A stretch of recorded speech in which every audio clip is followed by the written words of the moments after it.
नमस्ते and hello to everyone. मेरा नाम है भाविका बुधवानी और आज मैं आप लोग के क्लास 11 का chapter number 16 digestion and absorption का पार्ट 2 लेने वाली हूँ। तो आइए शुरू करते हैं। जैसे कि हमने लास्ट लेक्चर में डिस्कस किया कि डाइजेशन एंड एब्जॉर्प्शन का डेफिनेशन, उसका प्रोसेस, उसमें कितने स्टेप्स होते हैं। तो अब हम देखने वाले हैं कि डाइजेस्टिव सिस्टम एक्चुअली में बना किसका होता है, और ये हम थोड़ा डिटेल में पढ़ेंगे बिकॉज ये जो टॉपिक है डाइजेस्टिव सिस्टम, ये काफी ज्यादा इम्पोर्टेंट टॉपिक है board as well as need point of view. So जब मैं एलिमेंट्री कैनाल की बात कर रही हूँ और एसोसिएटेड ग्लैंड्स की बात कर रही हूँ, तो एसोसिएटेड जो ग्लैंड्स हैं they are nothing but accessory organs. हमने लास्ट लेक्चर में पढ़ा था कि जो डाइजेस्टिव सिस्टम है वो दो हिस्सों से बना हुआ है। जीआई ट्रैक, यानी कि जब भी हम लोग एलिमेंट्री कैनाल की बात करते हो, एलिमेंट्री कैनाल को जीआई ट्रैक भी कहा जाता है। तो जीआई ट्रैक और एलिमेंट्री कैनाल, और उसके अलावा क्या है, एक्सेसरी ऑर्गन्स, और एक्सेसरी ऑर्गन्स को एसोसिएटेड ग्लैंड्स भी बोलते हैं। तो ये जो एलिमेंट्री कैनाल है ये शुरू किधर से होता है, माउथ से, और ये खत्म कहाँ होता है, एनस पर। जैसे कि मैंने बोला, जब हम डाइजेस्टिव सिस्टम की बात करते हैं तो ये शुरू होता है हमारे माउथ से और खत्म होता है हमारे एनस पर। तो सारे जो डाइजेस्टिव सिस्टम के ऑर्गन्स हैं वो हम लोग को आज डिटेल में पढ़ने हैं। So next part is associated glands. Associated glands को एक्सेसरी ऑर्गन्स भी कहा जाता है। सो एसोसिएटेड ग्लैंड्स के एग्जांपल्स हैं सलाइवरी ग्लैंड्स, लीवर, पैनक्रियास। तो ये तीनों ग्लैंड्स को क्यों ग्लैंड्स बोला जाता है, तो ये जो एसोसिएटेड ग्लैंड्स होती हैं ये एक्चुअली में एक प्रकार के ऑर्गन्स ही होते हैं, लेकिन इनकी जो कैटेगरी होती है वो एसोसिएटेड ग्लैंड्स की होती है। क्यों? क्योंकि ये जो ग्लैंड्स हैं ये कुछ प्रकार के एंजाइम सिक्रेट करते हैं। जैसे कि हमने लास्ट टाइम पढ़ा है डाइजेशन में कि ये जो प्रोसेस है कॉम्प्लेक्स से सिंपल में कन्वर्ट करने का with the help of certain mechanical and biochemical methods. तो जो मैकेनिकल है वो तो ब्रेक डाउन हो गया, जब बायोकेमिकल पे बात आती है तो हम लोग कुछ एंजाइम्स को अपने खाने में ऐड करते हैं, उसके बाद उसको और ज्यादा चर्न करके आगे फर्दर उसको भेजते हैं। ये जो हमारे एसोसिएटेड ग्लैंड्स है ये बेसिकली हमारे एलिमेंट्री कैनाल में हर जगह पे डिफरेंट डिफरेंट एंजाइम्स को सिक्रीट करने का काम करते हैं। तो जैसे सलाइवरी ग्लैंड्स है, ये क्या सिक्रीट करेगा, ये सलाइवा सिक्रीट करेगा। जो लिवर है वो बाइल जूस सिक्रीट करेगा। जो पैनक्रियाज है वो पैनक्रियाटिक जूस सिक्रीट करेगा। तो बेसिकली ये जो एसोसिएटेड ग्लैंड्स है ये कोई ना कोई प्रकार के लिक्विड्स या कोई ना कोई प्रकार के एंजाइम सिक्रीट करते हैं ताकि जो डाइजेशन का प्रोसेस है वो सिंपल हो जाए। अब इसके बाद हमको जो नेक्स्ट प्रोसेस देखना है वो है एलिमेंट्री कैनाल जो होता है वो कितने हिस्सों का बना हुआ रहता है। तो alimentary canal is basically made up of 7 parts.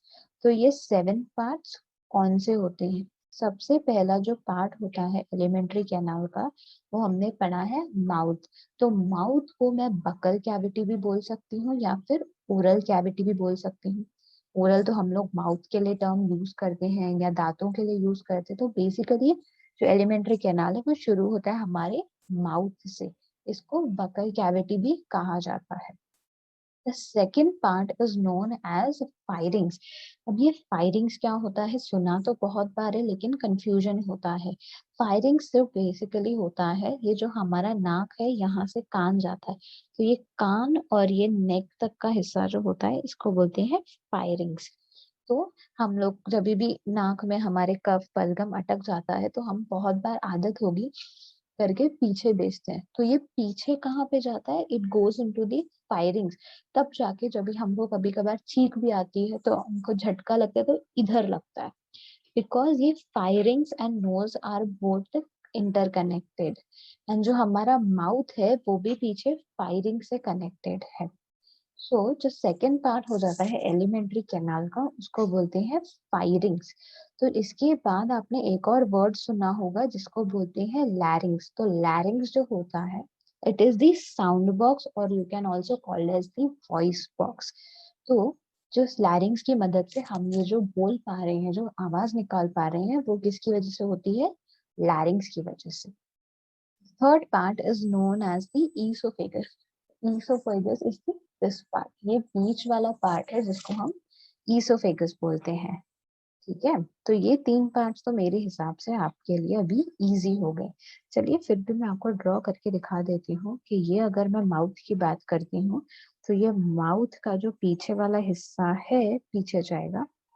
ये एक ह्यूमन है, ये ह्यूमन का माउथ है सपोज। तो ये जो नोज है ये भी पीछे फायरिंग्स में कनेक्ट होता है, ये जो माउथ है ये भी पीछे फायरिंग्स में कनेक्ट होता है। इधर जो इसका थ्रोट है ये भी पीछे फायरिंग्स में कनेक्ट होता है। तो सब चीजें जाके बेसिकली पीछे फायरिंग से कनेक्ट होती है, और ये जो हिस्सा बनता है हमारा, ये होता है हमारा ईसोफेगस। ठीक है, तो आगे बढ़ते हैं स्टमक पे। तो ईसोफेगस के बाद जो अगला हिस्सा आता है उसको बोलते हैं स्टमक, जहाँ पे हमारा main process complex to simpler substance में कन्वर्जन शुरू हो जाता है। क्या पूरा चर्निंग का प्रोसेस चालू रहता है। एक्चुअल डाइजेशन का प्रोसेस तो माउथ में ही शुरू हो जाता है, लेकिन स्टमक में HCl होने की वजह से जो चर्निंग का प्रोसेस, जो चलाने का प्रोसेस होता है, पचाने का, फास्ट हो जाता है। इसके बाद है स्मॉल इंटेस्टाइन। तो स्मॉल इंटेस्ट स्टमक के बाद जो आपका खाना जाता है वो पच के किधर जाता है? स्मॉल इंटेस्टाइन में। तो मैंने जैसे कि आपको फर्स्ट लेक्चर में पढ़ाया था कि इंटेस्टाइन जो है उसमें जो विलाय होते हैं वो खाना एब्सॉर्प्शन का काम करते हैं। तो जो स्मॉल इंटेस्टाइन है वो बेसिकली एब्सॉर्प्शन का काम करती है, और लार्ज इंटेस्टाइन जो है वो एब्सॉर्ब हुए खाने में से वेस्ट मटेरियल, वेस्ट फूड को सेपरेट करने का काम करती है।